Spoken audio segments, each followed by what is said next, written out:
अस्सलामुअलैकुम नाजरीन, यहाँ पर आपको सवात से अफसोसनाक खबर देंगे जहाँ पर सवात के इलाके ख्वाजा खेला में 3 असातिज़ा ने मिलकर एक बच्चे को, एक स्टूडेंट को तशद्दुद का निशाना बनाकर जान से मार डाला।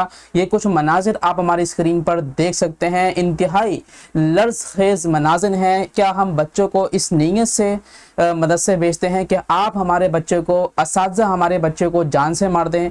क्या हम बच्चों को इस नीयत से पढ़ाकर भेजते हैं, इस नीयत से तैयार करके भेजते हैं कि आपकी जिनसी दरिंदगी का हमारे बच्चे निशाना बन जाए?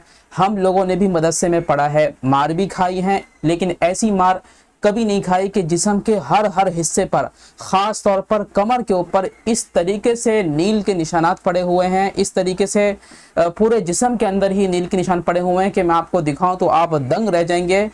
ये जो असातिज़ा हैं, क्या इस हम जो है इनसे ये तवक्को कर सकते हैं कि ये बच्चों को हिफ्ज़ कराते हैं या फिर इनके साथ उल्टे सीधे काम करते हैं? तो इंतहाई अफसोसनाक वाक़या है ये, और ऐसे वाक़यात को रुकना चाहिए। कोई पहला वाक़या नहीं है, ऐसे बहुत से वाक़े ख़ास तौर पर जो पंजाब के इलाके हैं, KPK के इलाके हैं, वहाँ पर देखने में आते हैं। और कई ऐसे वाक़यात भी होते हैं जहाँ पर वालिदैन के बच्चे जो है वो मर जाते हैं, लेकिन वालिदैन उस पर खामोश हो जाते हैं, सिर्फ इस नीयत से कि उनका बच्चा अल्लाह के रास्ते में पढ़ने गया और वहाँ पर शहीद हो गया।